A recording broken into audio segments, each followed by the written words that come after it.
Hello and good evening, everybody, and I'd like to welcome everyone back to tonight's episode of Album Rant. And before I go any further, I'd just like to apologize as I have not been feeling the greatest this week.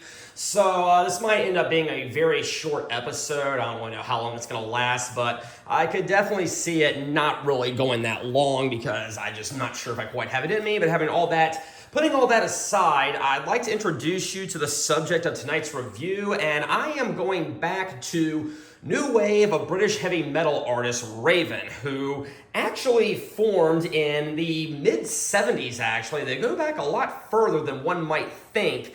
And they formed in Newcastle, England by two brothers by the name of John and Mark Gallagher. And John Gallagher was the bassist slash lead vocalist, while Mark Gallagher was the lead guitarist. And back then, they were joined by drummer Paul Bowden. I think that's how you say his name, but obviously he did not survive to their first album. But they started off, being very, very low-key, very underground and everything, and mostly played in bars and pubs, but they eventually started gaining the reputation of being a very athletic rock band, and it was they came to be known as by that due to their very elaborate and energetic stage performances and stunts. And eventually it resulted in them wearing various athletic gear on stage, such as guards and pads and plates and helmets, usually representing the sports of baseball and hockey. So that was a very, interesting approach, I might add, and I really kind of respect the gimmick and everything. And sometimes they would even allegedly use them to play their instruments, which is just awesome in all sense of the words. But yes, they definitely have elements or very apparent influences of punk rock in their musical style, but eventually they really started to adapt to the genre of speed and thrash and power metal, which is a genre of music that I really have a whole lot of love for, but they still definitely incorporate or maintain those punk rock influences. But anyways, eventually they replaced their drummer, who was Paul Bowden was out of the band and replaced by Rob Hunter. And eventually by 1980, they signed to a record company or a record label by the name of Neat Records, which was a very low budget record company, but honestly, I don't care. They produce this music. I am able to hear the music as a result, so I am totally on board with that. And they released their very first single entitled Don't Need Your Money in 1980. And that did end up on the Rock Until You Drop album, which I have reviewed previously on Album Rant before. But anyways, after that, they did go on tour and they opened for many well-established artists such as Ozzy Osbourne, Motorhead, Whitesnake, and even Iron Maiden, which is just flat out awesome. And eventually, by the year 1983, Metallica would actually be opening for them. Now, just keep in mind, back in 1983, Metallica was not fully established as Raven were at the time, so you might think that's kind of an inverse relationship that should be happening, but no, that is actually what occurred. But anyways, maybe a little ahead of myself, because in 1981, they released Rock Until You Drop, which again, I have reviewed before, and that album went on to very high critical acclaim.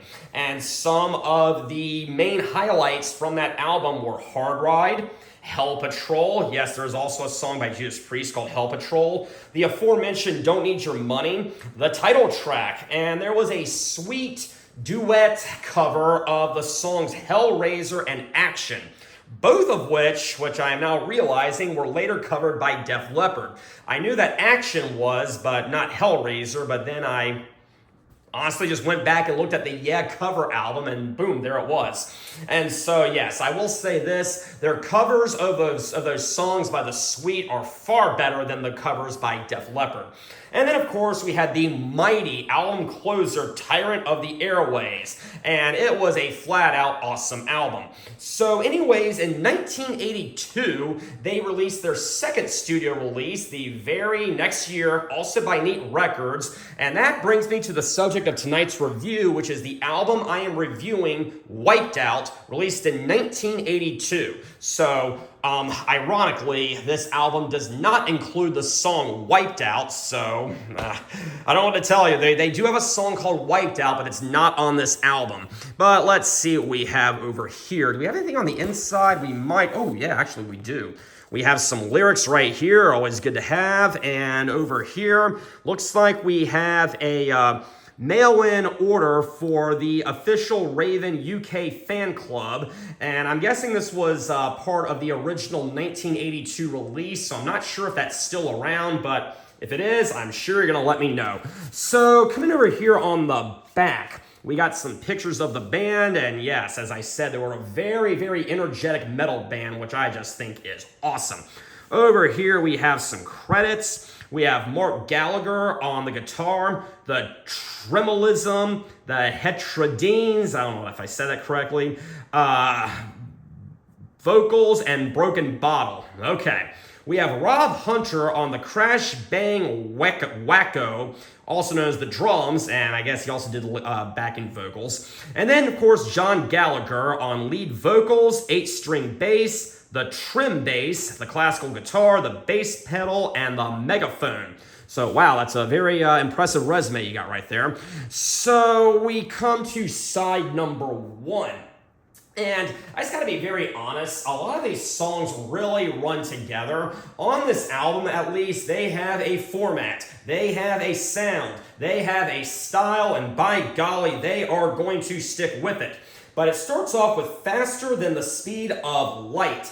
And believe it or not, it actually kind of starts off with kind of a sci-fi intro. Like the sound effects sound very sci-fi, which I can respect and everything, and I think it really sets the mood very fast. But yeah, this song is incredibly fast, and it has a very explosive guitar riff. But we have Race with the Devil, on your marks, get set, go. Hell-bent on getting to where I don't know, leaving our sector into the unknown. Now more than ever, we are alone. Faster, give it all you got. Faster, we can never stop. Faster than the speed of light. And I'm not even going to attempt to do this, but John Gallagher has this falsetto going. It's very akin to the likes of Rob Halford, and I just really love it. He pulls it off so well, and it really adds kind of a darker and more demonic feel to the record, which would not be present otherwise. I'm telling you, the lead vocalist can make all the difference on a record, and man, he really knocks it out of the park.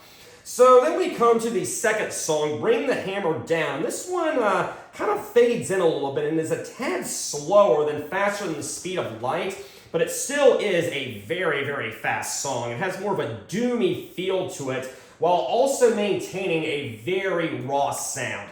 Now, an album can be overproduced, cough, cough, Def Leppard. And an album can also be underproduced. And I think this album really strikes a good balance, but again, it does have more of a raw, underproduced feel to it, if that makes sense or anything. But yes, I mean, again, it's very, very similar to Faster Than the Speed of Light, and I do really like it. However, Firepower is the next song. This is probably one of the more popular songs off of this album. But again, it was another very, very fast song, and really most of the songs on here are incredibly fast, and like I said, much like AC/DC, they pick a style that they like, and they are going to stick to it. But I thought the chorus could have been a little bit better. It's just firepower, firepower. I'm not going to try to sing it. So it's not really too much to write home about, but again, they're doing their thing, which I really like. But having said that, even though the chorus wasn't too much to write home about, I think the transitions go very smoothly from verses to chorus, which was a very nice touch. There is a second segment in there where it kind of moves into a slower segment before automatically, or very quickly as I should say, transitioning back to the main rhythm, which is also a very nice touch. But again, John Gallagher has this really strong falsetto, which is almost sounding very evil, and I really love the atmosphere that it sets. But yeah, he can also go from a very screeching falsetto down to a more lower register, and I think that contrast is also really showing off his talents. It's very similar to what King Diamond does, although he does not go to nearly the extremes that King Diamond does. Read All About It is another very fast song, another very heavy song, okay? And it reminded me a lot of Hell Patrol Hell Patrol off the previous album, which was also by Raven, obviously. But what it does is, throughout the chorus, it keeps building up and building up to something, and then all of a sudden, the entire band just stops, while Gallagher just goes, read all about it. Much like in Hell Patrol, it just keeps building up and building up and building up until he says the chorus when the entire band just stops. Again, nice touch, sounds really good. But you know, we got Write It Down, Turn It Round, Black and White, Dynamite. Things we say, that we do, is this true, what's in the news, and the band just stops, read all about it. So I think I did that okay, but again, I'm not going to try to sing this because I really don't feel too well and I would just butcher it more than I usually do. However, we then come to the Limit, to the Top. And this one starts out a little bit differently than all the other songs. This one starts off a little bit slower and murkier, and eventually the band does come in, but it's still not fully up to speed at this point. But after that little intro is over, it does start going into full-fledged speed metal, which, again, the band is, that's their genre on this album. But, you know, we have To the Limit, Never Stop, To the Limit, To the Top, Darkness Calling, Shadows Fall, Hear Me Coming, Hear Me Call. And something about this rhythm, it reminds me almost of Back to the Village by Iron Maiden, at least the guitar riff does. Now, this song actually predates the Power Slave album by Iron Maiden by 2 years, which is what Back to the Village was on, and I don't know if anyone else feels this way. If I'm the only one saying this, I understand. It's just what I heard. I'm not saying that this is definitely a thing or anything, but it is kind of cool that if that is actually the case, that Iron Maiden were inspired by Raven, who very much were a much more low-key and less well-known artist. So I think that's really awesome, okay? But yes, in the middle, it has almost a mellow interlude. I'm not going to call this album mellow by any stretch of the imagination. It's mellow by this album's standards, which may not actually be saying too much. But then there comes a point in the bridge where the song kind of stops and all you have is that very mellow guitar playing, and I think it's good that they are changing it up a little bit, at least in comparison, but then it progressively starts to come back, and around the maybe 5-minute 44-second mark, it once again gets its speed back and continues to go all out, balls to the wall. And we get a verse and chorus one more time. However, this song doesn't have the explosive, powerful, crescendo-y ending you might be thinking it has. Again, we have a coda at the end, and it's a lot more slower than, again, what the rest of the album has shown us or let us hear. So I do respect the song for trying to diversify things a little bit, not doing the same old, but still, again, it is still conforming to the speed power metal genre, which is what we're here for. And then we end side one with the song Battle Zone, and it's got a very interesting start to the sound. It almost sounds like an alarm going off, but I mean, it's the guitar, it's not actually an alarm sound effect. Maybe it wasn't meant to resemble an alarm, that's at least what I got from it.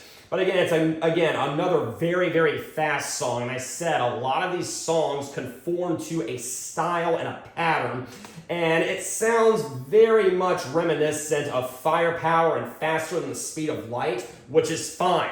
They are doing something that I like, and they're sticking with it. Very heavy and crunching riff, which I really love. And the interlude is actually kind of interesting because it is led by the bass at first, while some very killer guitar riffs keep, interjecting themselves. And then there actually comes a point where the drums by Rob Hunter start to take over. And I think, again, it's another very, I should say, interesting arrangement. That's all I'm going to say. But yes, it all ends with John Gallagher going, "Danger!" And it just starts to fade out and fade out. I am so sorry if I butchered that. So anyways, what is my favorite from side one? I think today I'm going with To the Limit, To the Top, but that could all change some other day. So side two is now going to come up. We now have Live at the Inferno, which is a song, not a live album. But later, they did name a live album, Live at the Inferno, so it sounds like, at least from what I can tell, the live album was named after a song, and the title of the song is an appropriate name for a live album, so that is pretty awesome, okay? So again, not a live song, but I really love the chorus. It is so powerful. Live at the Inferno! Which, again, he alternates between the lower register of his vocalization and the very screeching falsetto, and it just, the contrast works so well. Love the drumming. It keeps the rhythm going, and it really, sets the mood and everything. Really like it. And the drums kind of take over on the bridge, but it does still have a very powerful electric heavy guitar solo. So yeah, I love Live at the Inferno. We then come to Star War. Not Star Wars, Star War. Now, of course, the film Star Wars came out, 5 years before this. So one might think that, it's supposed to be like a sci-fi space epic-y number. And I don't think it is. Because at least to me, reading these lyrics, it seems to be warning about the dangers of a nuclear holocaust. So, they're trying their hand at, social commentary, but, I love it all the same. I mean, let's just listen to this real quickly. 10 billion people look to the sky, flooding their hearts with tears that they cry. In the air is a nightmare threatening their lives, painting the thunder with steel. Time to fly, shooting stars into the black of the night. The world is in your hands. Star Wars is the beginning of the end. So, we got some rather poignant lyrics right there, and, I applaud them for doing whatever it is they're trying to do. So, yeah, I really love it. So, yeah, again, at the very beginning, it's got an incredibly electric guitar solo, which reminded me a lot of Vinnie Vincent, actually, even though this came out before the Vinnie Vincent invasion. But, it's just balls to the wall, setting the stage, being like, you know what? We're here to rock, and that is exactly what we're going to do. And the rhythm, I think, is pretty swinging, but it does move in this more slower and brooding rhythms throughout the song, which, again, is a nice change of pace, or at least the closest this album comes to a change of pace. So, yeah, now comes UXB. I do not know what that stands for, so if you know, again, I am sure you are going to tell me. This one also starts with a very slow, brooding intro, but again, that does not last for very long because it almost immediately reverts back to speed metal once again. But again, much like some of their other songs, it does kind of alternate between the more slower rhythm and the faster rhythm. And, again, we got some more contrast going there, which is pretty nice. So I do like the alternation between the two beats. And, of course, it ends with a loudspeaker. I'm not quite sure what they're saying, followed by an explosion. So it seems that war and nuclear destruction are common themes that appear throughout this record. 2021 is by far the one song or the one number that's kind of out of place on this record, but that's not a bad thing or anything, but it's more of a very mellow acoustic guitar doodle, which again is a very good change of pace for a band that has just been so electric, heavy, and fast up to this point. It's nothing really to write home about. I mean, a lot of bands do this, towards one point in the record, they'll just insert this very slow, melodic guitar doodle that lasts for maybe a minute or two. King Diamond's done it, Van Halen's done it, and Raven's done it. A lot of artists do this. I am glad it is on here. I am. I really appreciate the existence of this song, but overall, it is definitely the most disposable number on here. But things pick right back up with Hold Back the Fire, which is another very fast and heavy number, and man, once again, John Gallagher is really switching up his vocals, which I love. I mean, we have Hold Back the Fire, then Let It Burn, and I really, really like it. So, yeah, a lot of these songs really have been more of the same, and I like the more of the same in this instance. But we end with Chainsaw, which again is another very fast, very electric number, very akin to everything we heard before, and it's got a really nice fade in, and I really think the drums really, drive the build up. But in all honesty, if you've heard the rest of this record, you have heard Chainsaw, and having said all that, it was a very nice end to the album, and I think this is a great album. I think UXB or Live at the Inferno is my favorite from side number 2. I think today I'm going with UXB, but it could be Live at the Inferno any other day, so I just want to put that out there. And so that is going to conclude my review of new wave of British heavy metal artists Raven and their second sophomore album entitled Wiped Out. And do I think you need to buy this record? Absolutely, I think you do. Do not hesitate. I'm not sure if I said this. I'm sure I've said this at some point, but there was a point in my life where I heard about Raven on VH1 back when, cable TV was actually a thing. I know that's how old I am, apparently. But essentially, I was like, wow, these guys sound awesome. I need to go buy a greatest hits and get into them. And for whatever reason, I didn't. And then over a decade passed, it was probably more like 15 years or so, until finally that seed that had been planted in my head awoke. I was like, wait, Raven is a band that exists. I was going to, get into their discography a while ago back in college and never did. Let's go do that. And I am really thankful that I decided to finally get into Raven because they are a really great thrash speed metal artist. They are really a great new wave of British heavy metal artist. And for that, I recommend Raven and I recommend this album. Anyways, thank you all for joining me tonight. Next week's episode is going to be dedicated to grandmas everywhere. But until then, have a very pleasant evening.